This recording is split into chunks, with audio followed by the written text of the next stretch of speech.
Seja muito bem-vindo, seja muito bem-vinda a mais uma edição aqui do Resenha Cast, o seu podcast de Governador Valadares. Aqui você já sabe, todo dia é dia de episódio novo com uma pessoa diferente de uma área totalmente antagônica do personagem anteriormente entrevistado. E hoje, meus amigos, eu tenho a honra de poder eternizar a história de uma grande história na advocacia em Governador Valadares. Falo dela, a advogada doutora Juliana Marinho, que me dá a honra da sua presença e grandeza aqui no podcast Eternizador de Histórias. Doutora Juliana, primeiramente, seja muito bem-vinda. É uma honra do tamanho do mundo, do tamanho da sua história, poder te receber. Obrigado por ter aceitado o convite. Bom dia, boa tarde, boa noite. Depende do horário que vai estar nos acompanhando. Seja muito bem-vinda. Muito obrigada. Tamo junto, doutora. Para começar nosso bate-papo, eu costumo dizer que nos tempos da minha infância, ali, início dos anos 2000, eu já era vidrado em veículos de comunicação. Haja vista que, anos depois, fui fazer jornalismo. E eu lembro, doutora, que era algo muito raro ver nos veículos de comunicação o assunto saúde mental. Eu não me recordo de ver nos programas icônicos do início dos anos 2000, por exemplo, o assunto saúde mental ser debatido. Parece que teve que vir a pandemia, que foi um advento nefasto para toda a sociedade, para toda a humanidade, para fazer com que nós pudéssemos nos alertar em relação aos cuidados essenciais que nós precisamos ter com a nossa saúde mental. E principalmente após os períodos mais agudos da pandemia, se tornou muito comum acompanhar nos veículos de comunicação algo que não acontecia outrora, que era o quê? O debate sobre saúde mental. Sim. E puxe na sua memória. Depois da pandemia, ou até mesmo durante a pandemia, se tornou corriqueiro você, numa roda de conversa, com família, com familiares, com amigos, com colegas de trabalho, alguém chegar para o outro e perguntar, mas e aí, como é que você tá? Como é que tá a sua cabeça? Essa pergunta se tornou muito recorrente depois da pandemia. Feito esse pequeno preâmbulo, como é que você tá? Como é que tá a sua cabeça? Como é que foi o ano de 2024? E como é que você almeja e pretende que seja o ano de 2025? Boa pergunta. Geralmente a gente vê uma pessoa, e nem a gente tinha, eu vou falar assim, uma tendência de nem perguntar. Exato. Oi, bom dia, como é que você tá? Porque você não tinha nem tempo e nem atenção suficiente para dar para aquela pessoa para ouvir a resposta. Exato. E aí, quando você traz essa questão da pandemia, ela veio e falou assim, tá na hora de parar, tá na hora de mudar, né? Então, te respondendo, eu estou bem. Uau, que bom. Minha cabeça, minha mente andam bem, tá tudo tranquilo. Meu 2024 foi um ano bem desafiador, foi um ano que me colocou à prova sobre muitas coisas, foi um ano que me trouxe, eu falo assim, eu fui olhando para isso que eu acreditava e tive que desconstruir, porque eu criei uma verdade que não mais se sustentava, Sim. sabe? E eu tive que buscar mais elementos, mais coisas que eu não sabia para poder formar outro tipo de convencimento sobre aquele assunto, sobre pessoas, sobre amizade, Sim. sobre aquilo que fazia sentido para mim ou não. Então, foi um ano que me trouxe esses desafios, mas foi através deles que o 2025 ficou muito mais claro para mim sobre aquilo que eu queria, sobre quem eu queria que estivesse do meu lado e sobre os objetivos que eu quero alcançar agora. Como é que era a doutora Juliana Marinho nos tempos de Colégio Quintino Bocaiúva? Essa risada entregou, hein? Entregou a bagunça. Não, eu assim, lembrando, eu me considerava uma aluna bem aplicada. Sim. Sempre gostei do quadro, de ensinar. No primeiro ano, eu lembro que eu me destaquei dos meus colegas, e aí a professora me colocou como ajudante dos colegas, no matemática, no português, eu sempre gostei disso, de ensinar. Sim. E aí eu fazia essa troca com os coleguinhas, eu sempre eu lembro que a gente ia um na casa do outro para fazer esse tipo de trabalho. Então, assim, sempre gostava de sentar ali na frente, sabe aquela aluna ali que sempre gostava da atenção do professor? Era eu. Ai, eu gostava de ser vista e notada. Ai, eu estou sendo aplicada, olha o meu caderno, olha isso, muito bem organizadinho. Mas também gostava de uma bagunça, né? Depois de crescer um pouquinho, sempre gostei de muito movimento, então, muita energia, eu sempre tive de sobra energia. Esporte, tinha uma gincana, tô dentro, então, assim, não ficava fora desses movimentos que a escola sempre colocava ali para os alunos.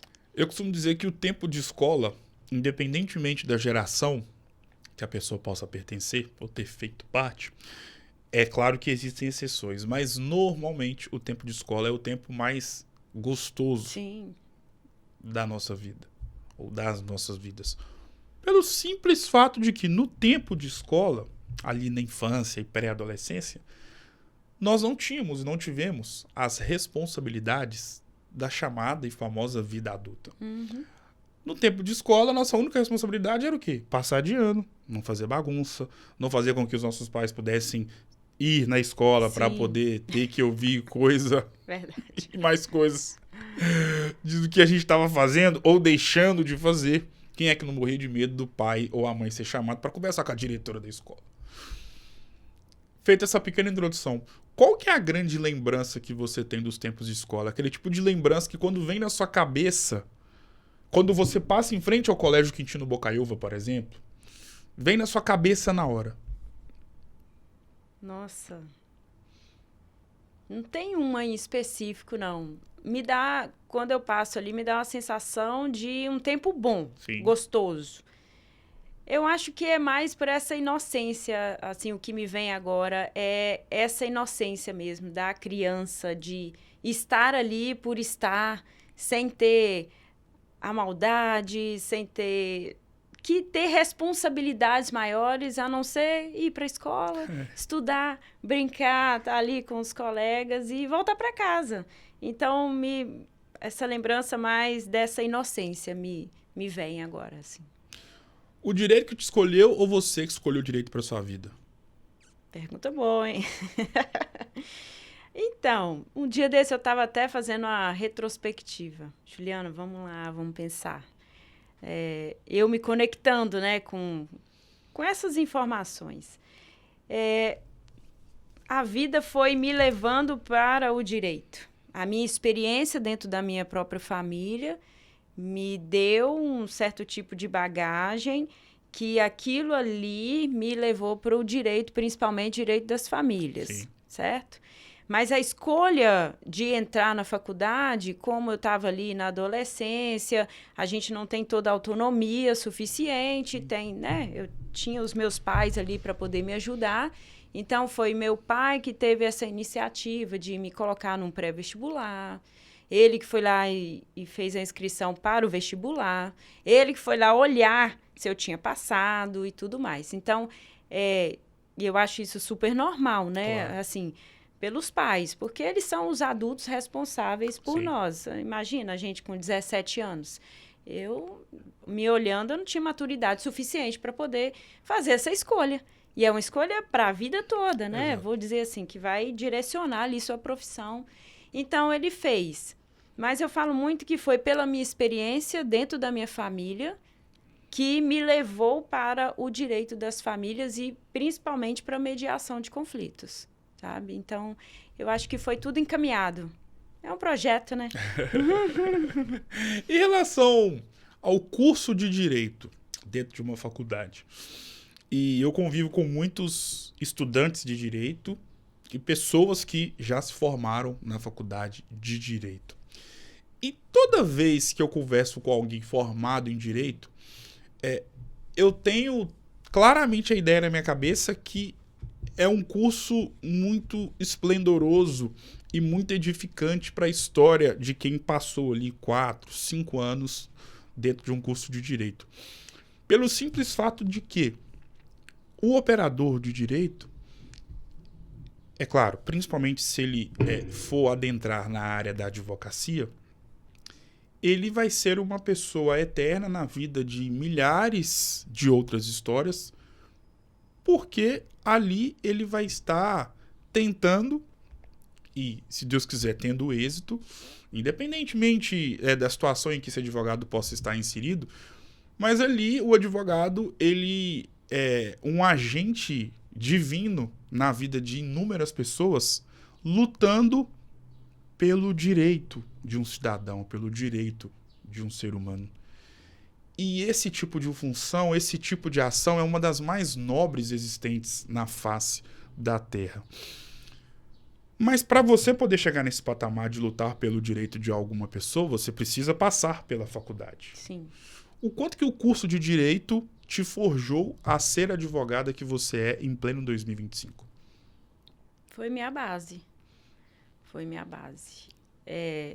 Eu falo assim, sem a gente entender toda a estrutura de como funcionou, de como vieram as leis, de como era a cultura, de como as pessoas se organizavam, a partir daquilo ali precisou desse ajuste, do outro, e entender a pessoa, me entender como ser humano, uma pessoa que tem dignidade, que tem direito, sabe? Para mim foi fundamental. Eu acredito que sem essa base do direito, a gente não estaria, né? A nossa sociedade não estaria onde está, Exato. esses direitos todos garantidos. Então, assim, foi fundamental para mim, mas eu falo que é uma parte, porque depois da faculdade é um outro caminho, que é bem diferente. Sim. Né? Então, eu peguei a base teórica de entender todo o contexto, por que nós chegamos até aqui, como é que como são os direitos, quais são, aquilo tudo. Sim. Então, eu tive um parâmetro para eu poder caminhar. E aí, essa caminhada, essa trajetória depois que é diferente. Porque aí você vai para a realidade, você vai ali experimentar tudo aquilo que você ouviu. Sim. De uma forma diferente e da sua forma também. Então, assim, os períodos e as formas são diferentes, mas eu reconheço que sem essa base, sem esse tempo ali da faculdade, não teria como essa trajetória ser boa. Para mim, nem existiria a advocacia. Sim. Sem essa parte aí da faculdade. Todo início de trajetória em qualquer jornada, principalmente em qualquer segmento profissional, ele é desafiador, porque é o início. Sim. De tudo. Quais foram as maiores dificuldades ou os maiores desafios que você enfrentou logo depois que você foi diplomada, estava com o diploma nas mãos e iria encarar o mercado de trabalho? Foi decidir se eu queria ou não advogar. Quando eu formei, eu queria fazer concurso. E aí eu estudei, fui mais para a área do direito do trabalho, fiz alguns concursos, e aí falei, bom, e agora? Né? Porque o concurso você tem que esperar abrir a oportunidade dele, e tinham várias acontecendo, eu estava fazendo, mas ao mesmo tempo aquela sensação, poxa, eu tô com um diploma aqui, e aí? E agora? Né? O que eu sou? Eu já não sou mais estudante. Eu fiz direito, formei em direito, eu não sou advogada, eu não sou analista do TRT, porque eu ainda não tinha passado um concurso. Aí a gente fica ali naquele limbo. Exato. Né? Então, eu falei, bom, vamos fazer o exame da ordem. E aí, logo depois que eu fui prestar o exame, e aí o início da advocacia é difícil, porque você não tem a prática. Você tem a teoria e não tem a prática. E aquilo ali que eu acho que até você ficar experiente, sabe, na prática, te dá um conforto, uma sensação, bom, eu sei alguma coisa, eu posso ajudar alguma pessoa através do meu conhecimento. Exato.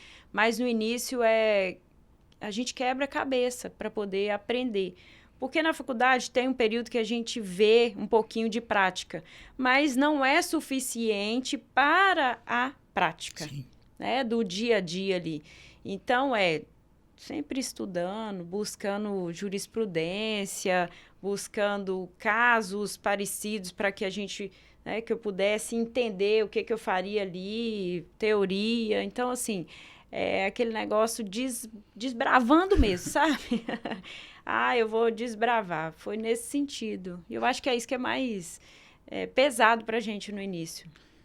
Eu, como leigo no direito, e observando e analisando atentamente a carreira e a vida de inúmeros advogados, não só de Governador Valadares, mas de todo o Brasil, cheguei à seguinte conclusão, que o advogado de família, ele é escolhido para ser advogado de família.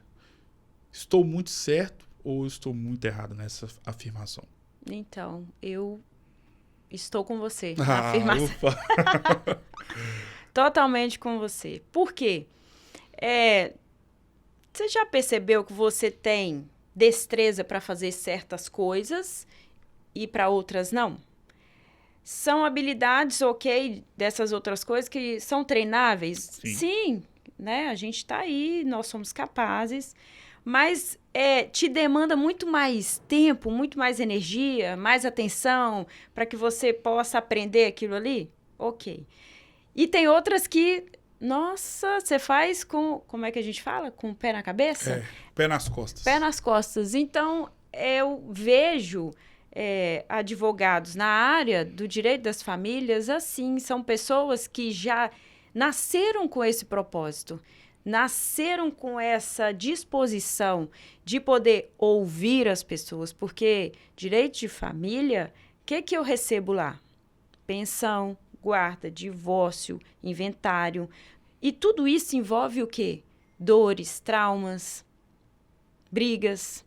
E eu tenho que ter a sensibilidade suficiente para poder entender que essa pessoa ela não me traz só um serviço, ela está vindo com toda a carga emocional, história de vida dela, e eu tenho que ter respeito, sensibilidade, eu tenho que ter uma escuta mais apurada para poder conversar com essa pessoa. Então, se eu não tenho paciência, se eu não tenho esse tipo de destreza, eu não fico nesse lugar. Não fica, porque o que eu ouço de advogados que não atuam no direito de família, eu odeio o direito de família porque só tem briga. E o povo fica lamentando, fica chorando o tempo inteiro. Então, assim, tem gente que para ser e outros não. E tá tudo bem, porque eu creio que cada um tem seu espaço. Claro. Né? Qual que é o maior desafio de ser uma advogada de família? Nossa, são tantos. E, ao mesmo tempo, eu não vejo desafio. Assim, hoje, é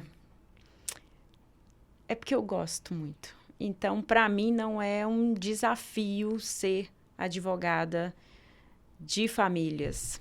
Para mim, é um prazer. Sim. O desafio eu vou falar assim, as pessoas estarem naquele momento de dificuldade, de mágoa. Muitas são traídas, né? E aí é um relacionamento que você apostou nele por anos e aí chega no momento que aquele relacionamento não vai mais para frente. Então, é uma frustração, é um misto, sabe? De sensação de tristeza, aquela coisa toda. Você construiu e agora, nossa, e aí? Não tem mais nada, né? Elas sempre falam assim, homens e mulheres, joguei 20 anos da minha vida fora, 10 anos da minha vida fora. Então, assim, a gente recebe essas pessoas nesse momento. Sim. E aí, o desafio é delas compreenderem que talvez o que elas buscam, a reparação emocional que elas buscam, que elas tanto desejam, elas não vão encontrar no judiciário. Entende? Sim. Mas aí, como elas estão no meio do caos, daquele momento difícil, fica difícil para que elas compreendam. É claro que a gente faz um trabalho todo ali de que elas possam separar o problema da pessoa para que elas fiquem melhores, né? E suportem o tempo do processo de uma forma mais, eu vou falar assim, saudável, né?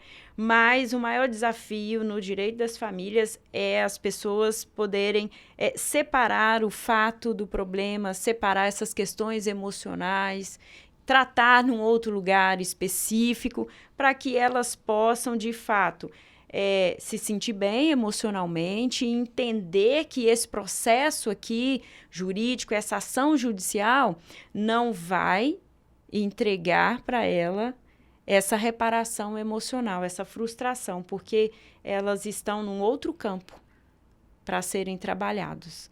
E elas confundem muito por conta dessa mistura toda ali de sentimentos. Em relação à figura do advogado de família e sobre tudo que você faz e vem fazendo já há bastante tempo, e percebendo todas as mudanças que a advocacia teve, não só a advocacia, mas muitas profissões tiveram muitas mudanças por conta da pandemia. Sim.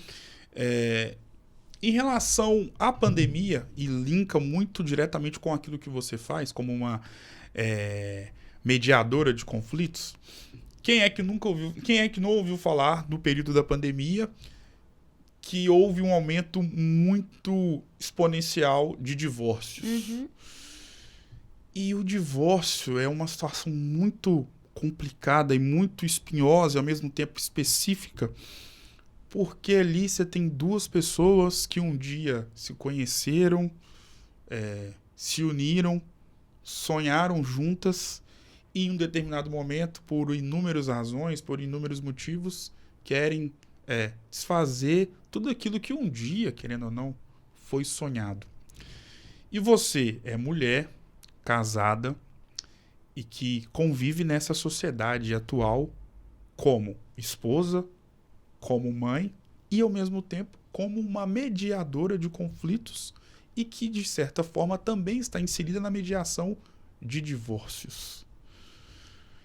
Qual que é o peso de mediar um divórcio? Até linkando com aquilo que nós falamos anteriormente, de que eu penso, e você concordou, que o advogado de família é escolhido para ser advogado de família. Uhum. Como é que é mediar um divórcio mediante a todo esse cenário que não só você, mas principalmente esse casal que virará um ex-casal também está inserido? Eu falo que pensando aqui, você tá me trazendo pergunta. Minha função é essa. Eu vou te responder com outra pergunta, hein? Uau. Ai. Nossa, mediar um divórcio é complexo, porque eu não estou trabalhando nesse momento, nesse aspecto, sim, com leis, com contratos. Apesar do casamento ser um contrato. Sim. É um contrato. Olha, eu e você vamos casar e essa sociedade que nós vamos ter aqui, durante o período que a gente quiser, vai ser regida sobre esse regime aqui, ó, de bens. Então, você vai fazer uma contratação com aquela pessoa quando você casa, ok? Vamos olhar, assim, pelo aspecto do direito, exato, tá? Então, você vai fazer um contrato, uma sociedade que você vai fazer um contrato com aquela pessoa. E hoje, você pode colocar várias cláusulas, né? Indenização por traição, um monte de coisa aí que você pode, sim, complementar. Beleza. Só que a gente sabe que a gente se une a uma outra pessoa sob outro aspecto, que não é contratual. É emoção, é compartilhamento de ideias, de vontades, de desejos. Então, as pessoas se unem por conta disso, né? Vou trazer aí a questão sentimental e emocional. E para estabelecer regras, a gente vem com esse contrato, que é o casamento ou uma união estável, sim, com um contrato. Enfim, mas chega nesse momento aí de ruptura e mediar aquilo ali, como eu disse, eu tenho que ter muito cuidado, porque eu estou trabalhando com sentimentos. E aí é uma atividade, um lugar muito delicado para eu estar. Porque vem de um lado, com toda a carga emocional, toda a história de vida, né, expectativas que se criou em cima daquele relacionamento, e o outro lado também, a sua perspectiva, suas expectativas que não foram atendidas. E essas pessoas vêm com as necessidades também que não foram atendidas, e aí chocam, né? E eu tô ali para que elas possam compreender Quais são as necessidades suas que não foram atendidas, as suas? Quais são os sentimentos que estão por trás disso aqui, os seus? E qual é a vontade, qual é o desejo? Para que elas possam entender. E aí, a partir dessa compreensão, elas então possam tomar uma decisão com mais clareza. Ó, beleza, eu entendi, mas eu quero partir. Tá tudo certo. Que você saia desse relacionamento de forma saudável. E que você não utilize os seus filhos como moeda de troca, sabe? Que não utilize uma ação judicial para poder se vingar de uma pessoa. Porque a gente, não sei se você já ouviu, olha, eu quero tirar até a cueca dele. Já? Eu não quero mais nada, já tentei e eu não vou dar pensão, né? Assim, para meus filhos, só vou dar porque senão ela vai utilizar o dinheiro. Então, assim, se não for tratado de forma bem consciente essas questões que estão para fora de uma ação de divórcio, que envolve sentimentos, emoções, aquilo que foi vivenciado dentro do relacionamento, isso tudo vem para o divórcio, para essa ação, e fica mais complexo de se resolver, porque mistura, né? Mas, olhando para isso, o meu desafio maior é tratar isso com muito carinho, muito respeito, cuidado, porque não é uma tarefa fácil estar ali, porque eu vou estar no meio de duas histórias, né? Que elas se juntaram e, de alguma forma, chegou num ponto que elas não querem prosseguir.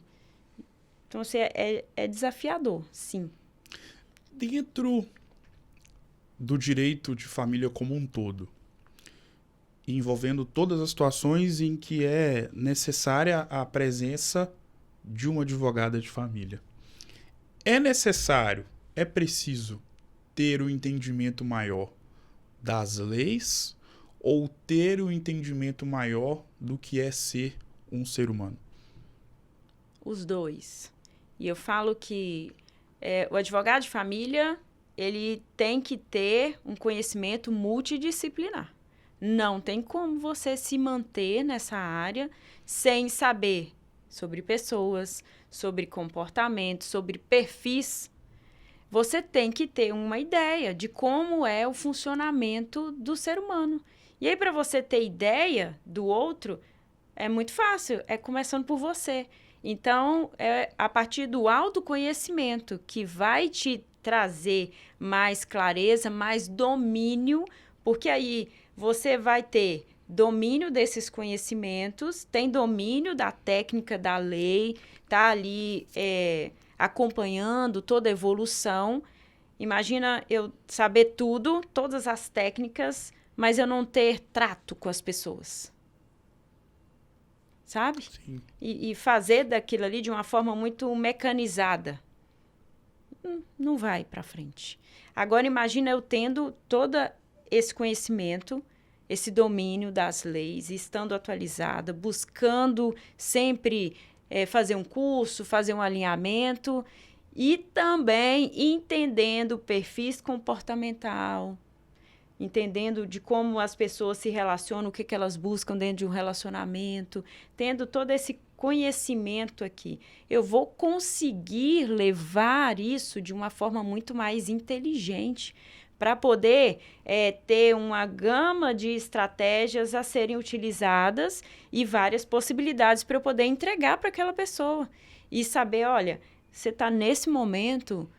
Faz sentido a gente trabalhar dessa forma? Faz sentido você olhar isso desse jeito? Vamos seguir esse caminho? Isso aqui é bom para você? Que aí eu vou conseguir entender o momento daquela pessoa. Agora, se eu tenho uma frase que fala, não adianta nada, não assim, né? Eu dominar as técnicas, mas eu não tocar uma alma humana. Para mim não faz sentido. Qual que é a grande mazela existente atualmente na advocacia como um todo? É para falar? Claro, aqui é para falar mesmo. Ai, gente, o que mais me incomoda, vou te falar o que mais me incomoda é essa questão dos colegas não entenderem o valor do trabalho deles e ficar essa coisa toda assim. Não tem um entendimento de que o que ele faz tem valor para outra pessoa e isso tem um valor. Então, colegas que não sabem cobrar e aí colocam o seu trabalho também em xeque, sabe?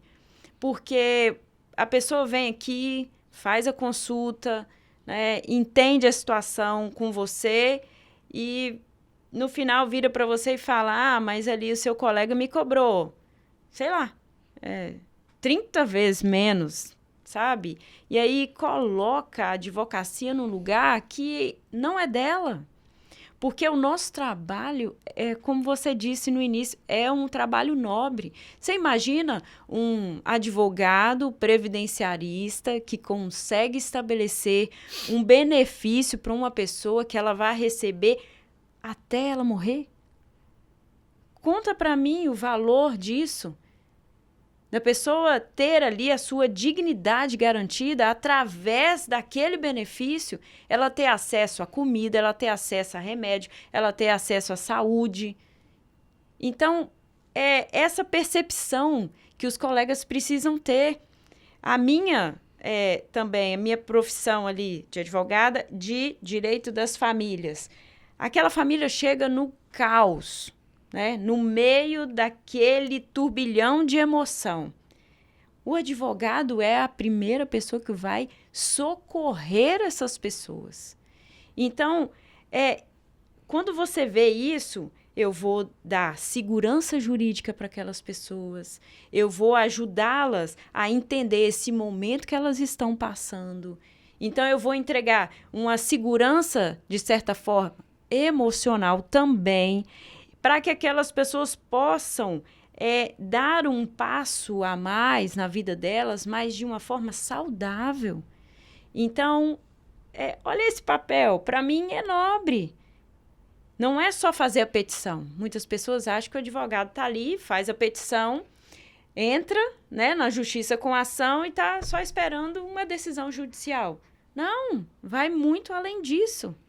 Primeiro, no primeiro contato que você tem com a pessoa, olha só, você recebe aquela pessoa, a história de vida dela. O advogado ele não dá só orientações jurídicas. Ele está ali e analisa todo o cenário para poder montar uma estratégia. Por isso que eu disse que é importante ter esse conhecimento multidisciplinar. Porque aí você vai ter várias oportunidades e vai conseguir trazer várias possibilidades para aquela pessoa.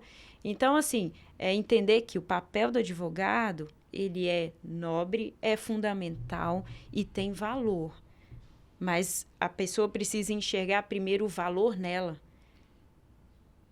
Porque eu acho que falta muito isso, né? Do próprio profissional enxergar o valor que ele tem, para entender o valor que ele está transmitindo para as outras pessoas.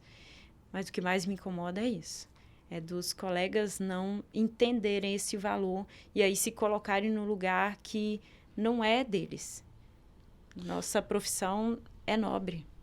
O mês de fevereiro ele é muito impactante, marcante para inúmeras milhares de faculdades espalhadas pelo Brasil. Afinal de contas, milhares de pessoas estão adentrando neste momento na faculdade, independentemente do curso que seja, para poder viver um sonho, que será realizado depois de 3, 4, 5, 6, aí depende do tempo de cada curso. E ele também é muito impactante na vida de quem acabou de sair da faculdade e está adentrando no mercado de trabalho, independentemente da área em que ele for atuar, de qualquer segmento profissional. Você tem quase 2 décadas como advogada. Logo, em Governador Valadares, o seu nome literalmente se transformou em uma marca dentro do direito, dentro da advocacia. Logo, inúmeras pessoas estão entrando no curso de Direito na Fadvale ou na Univale agora, por exemplo, com o sonho de um dia ter a história e a carreira que você tem nos tempos atuais. Qual que é a dica que você pode dar, por exemplo, para quem está entrando no mercado de trabalho agora, acabou de se formar em dezembro, tirou as férias em janeiro, e está entrando para a luta para poder conseguir um lugar ao sol dentro da advocacia. E qual a dica que você pode dar para aquele menino, para aquela menina de 17, 18, 19 anos que está entrando na faculdade? 2 dicas. Exato. Então tá. Pro que está saindo da faculdade, já fez a prova da ordem, passou, vamos imaginar assim, esse cenário? Exato. Ok. É entender que, assim como tudo na vida, a nossa carreira, ela é construída através de processos. Então, processos demanda tempo. Que você vai entrar agora e você não vai bamburrar de dinheiro. Isso é fato. Primeiro, porque você precisa se experimentar ali, naquela condição de advogado, até para saber em qual área você vai se sair melhor. Porque quando a gente sai da faculdade e inicia ali, você é um generalista, você faz de tudo. E aí depois você vai olhando para cada área do direito e vai, eu tenho uma tendência para esse, né? Então, esse aqui eu não quero. Igual criminal. Obrigada, beijo, passo longe. Não gosto. Não tenho perfil para isso. Então, saber que você está saindo, vai entrar numa nova fase, que todas as fases são feitas de processos, né? Então, demanda tempo. Você vai construir um nome? Demanda tempo. Assim como eu, como você, demandou energia. Entender que você não está tão experimentado assim como advogado e que precisa dessa experiência. Precisa ir lá e fazer 1, 2, 3. Fez errado uma, melhora ali. Errou de novo, melhora mais um pouco. Estuda, busca informação para que você possa chegar num ponto que você entenda, não, agora eu estou preparado e com bagagem suficiente para escolher, por exemplo, uma área do direito e seguir ali e se especializar. Então, é entender que tudo é no tempo certo e que exige esses processos. Não tem como eu sair daqui na escada e dar um salto lá para cima, né? Eu não vou conseguir. Eu tenho que passar por cada degrauzinho. Um por um. Exato. E para, né, o adolescente que está entrando aí na faculdade, aí eu vou lembrar de mim, não sei se você também foi assim, a gente não tem muita noção do que vai acontecer, como é que vai ser o futuro, e nem se é esse curso que a gente quer. E aproveitar dessa energia da própria adolescência que a gente tem e se jogar no curso. Entrou, estudar e ir. E aí ver também lá no curso se aquilo ali faz sentido para você. Fez sentido? Se empenhar e entender que depois desses 5 anos vem uma outra fase que ela também tem seus percalços, mas é bonita, é gostosa e que a gente está aqui na vida para poder experimentar e ir fazendo tudo aquilo que a gente deseja dentro do possível da nossa realidade. Qual que é o maior sonho, ou qual foi, melhor dizendo, o maior sonho que você já realizou sendo advogada? Pessoal, dentro... Fique à vontade para discorrer sobre. Nossa. Gente, essas perguntas aqui... Ai. Alguém já te fez essas perguntas? Você faz? Pois é, por isso que você coloca a gente nesse lugar aqui. Ai, meu Deus. Nossa. Eu vou te falar de uma conquista, eu vou falar assim, pessoal minha, que me... Como é que eu falo? Que me fez bem, tá? Então, mesmo estando num casamento, eu tenho a minha individualidade. Então, eu antes de ser casada, eu sou Juliana. Sim. Antes de ser uma sociedade, eu sou Juliana. E tenho os meus anseios, né? Então, quando eu comprei meu carro, Juliana, com eu vou falar assim, a minha organização, separei o meu dinheiro, entendi que eu queria, fiz esse projeto e falei, isso vai ser bom para mim. Porque dentro do relacionamento a gente já tinha veículos, já tinha bens, mas eu precisava fazer algo por mim. Sim. Que o regime de bens ia incorporar ali o bem também para ele, não teria problema nenhum. Mas aquilo ali, eu falei e entendi que, não, eu preciso entender e ver a minha capacidade sozinha de ir lá e conquistar. Sim. E aí, eu comprei o carro.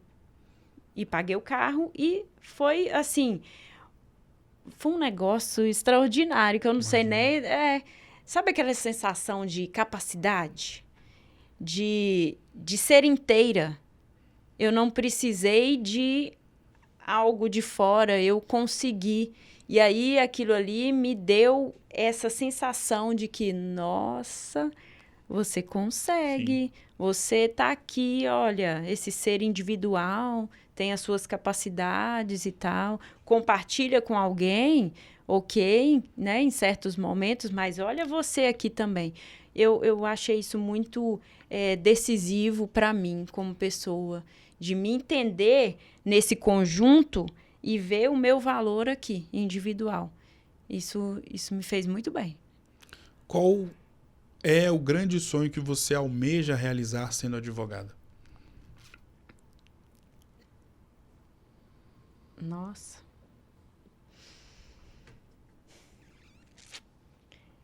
E não é financeiro, nem patrimonial, nem nada. É poder impactar o maior número de famílias com esse meu propósito que eu trago.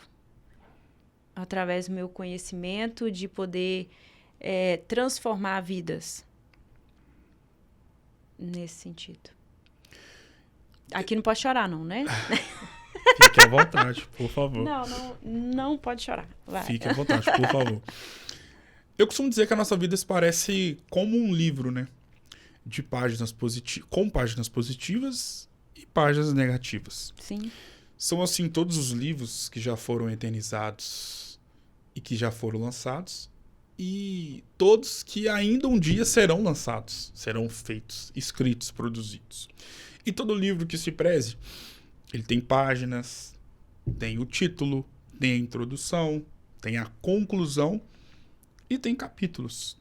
E olha que interessante, pelo fato da nossa vida se parecer muito como um livro, nós também temos inúmeros capítulos na nossa vida. Na nossa vida pessoal, CPF, e na nossa vida versão CNPJ. E todos os capítulos são maravilhosos e muito importantes. Até porque existem os capítulos positivos e os capítulos negativos.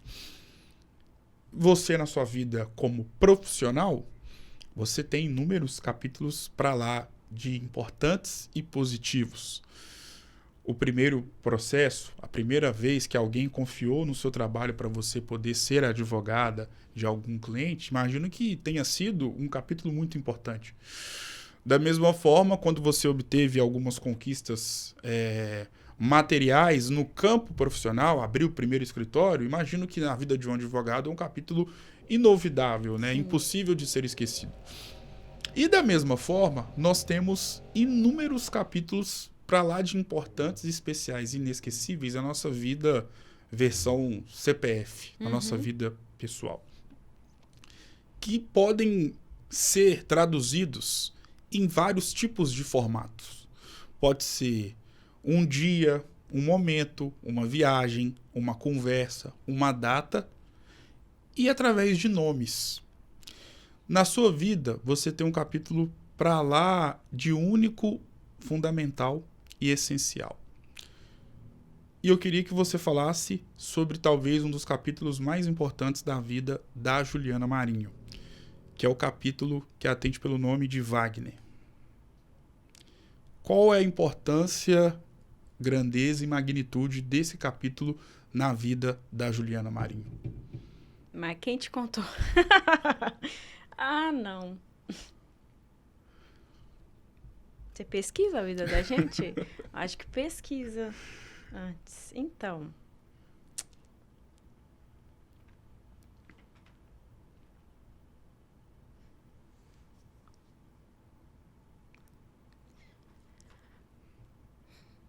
Eu não tava esperando por isso, né? Deus.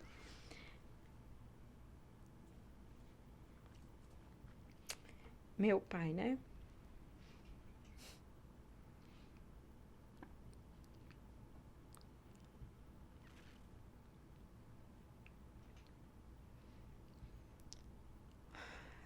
Não, eu nem sei falar. Não sei traduzir em palavras agora o sentimento, mas me bate, né, agora a saudade e olhar assim tudo que foi feito. Eu tenho orgulho dele e queria até, eu falo assim, perguntar como ele na época dele tinha tanta visão. É um cara visionário, porque o que me intriga muito é o ambiente que ele estava inserido. Não tinha tantas ferramentas para que ele pudesse sonhar com algo tão grande lá na frente, que seja para ele, para mim, para o meu irmão, e de se empenhar o suficiente para que aquilo ali pudesse ser uma realidade, sabe? Isso me deixa muito intrigada, assim, como ali nós viemos do Pérola, né? Uma família, assim, com poucos recursos. Ali a gente não tinha tanto acesso à informação. Eu falo, até brinco lá em casa. Eu não tenho desejo de ir na Disney hoje em dia. Mas aí eu fui buscar entender que não é um desejo que eu não tenha, é porque não era permitido naquela realidade a gente sonhar, ter esse tipo de sonho. Então, se não era realidade, eu não sonhava, não criei esse desejo. E aí ele traz, numa época que ninguém falava em andar de avião, pra você ter ideia, ele deu um jeito, não sei como, de levar.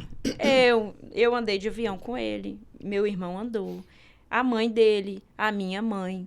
Então, quando ninguém do nosso lado andava de avião, não se falava em avião ali, né, naquele ambiente. E aí, depois, essa questão de ir para a faculdade.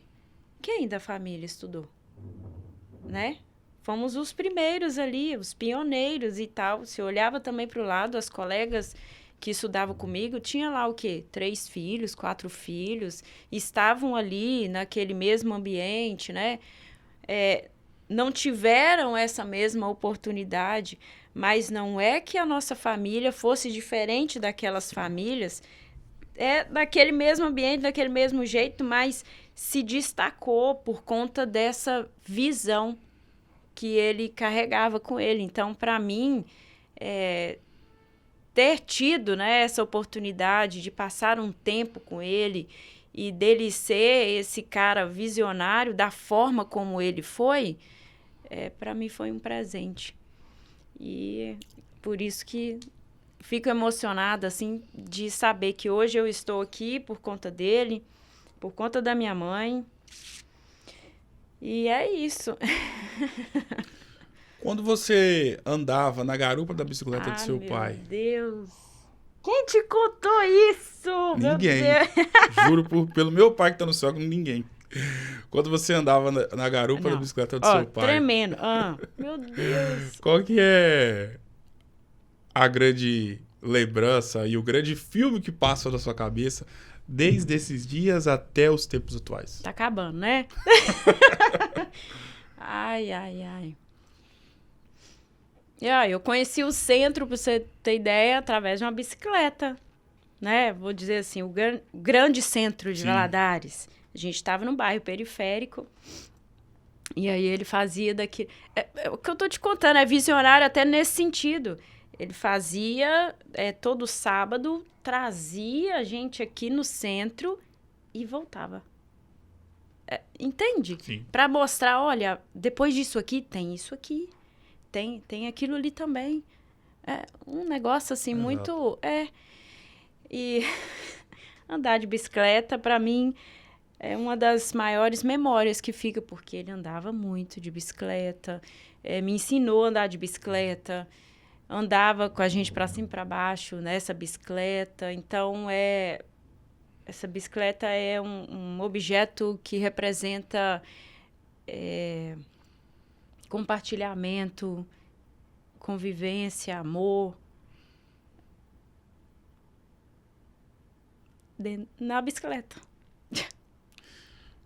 Se ao invés deste careca na sua frente estivesse o Wagner, o que você falaria para ele?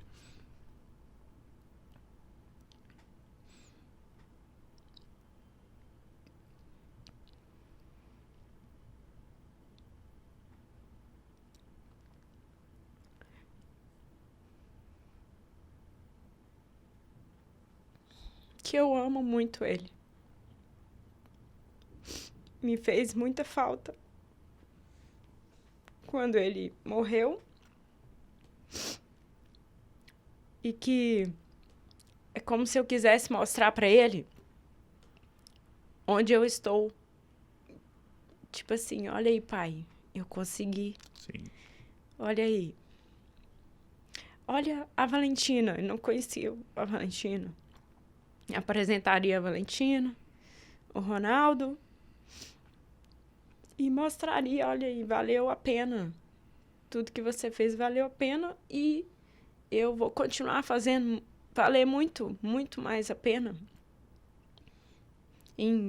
Se puder, em agradecimento, né, a todo esforço.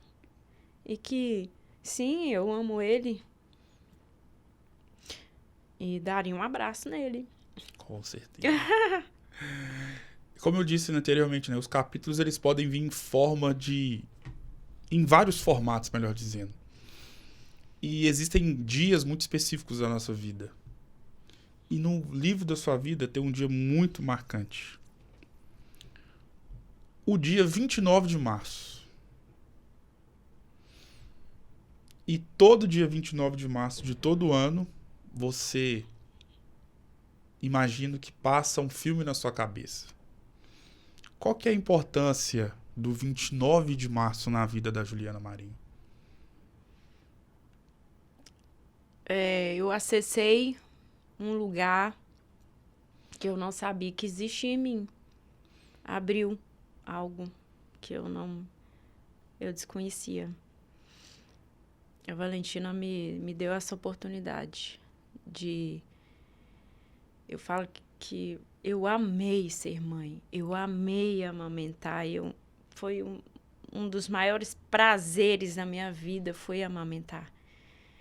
E a Valentina, ela me trouxe isso, me trouxe como se trouxesse de novo a vida, né? Depois da ida do meu pai, da perda dele, né? Eu casei, foi também um momento importante, bom, e veio a Valentina depois, que é uma relação que transcende, é um sentimento maior, porque eu gerei uma vida, né? E ela escancarou esse outro lado que eu não sabia, que eu era capaz de amar uma pessoa e da forma como eu amo, de me doar, de pensar, de querer bem, tudo isso é incrível, assim. A Valentina é essa personificação disso tudo, né? 29 de março também é. Não acabou, não?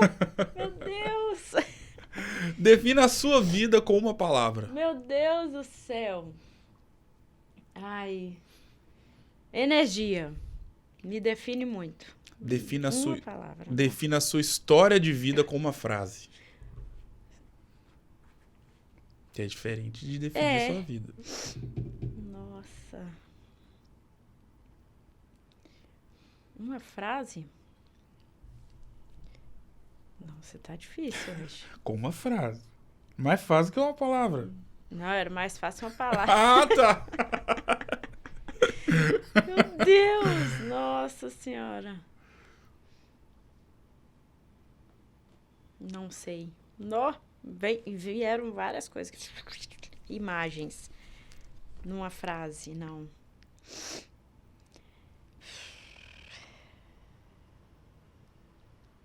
Eu vou falar de algo que agora me representa, assim, de ver em todos esses momentos que vieram aqui, esses flashes, Sim. é que eu não ando só. Defina essa conversa com uma palavra. Uma palavra.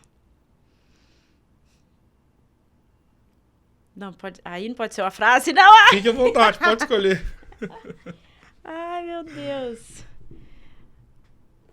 Então, eu vim esperando algo e eu recebi outra totalmente diferente.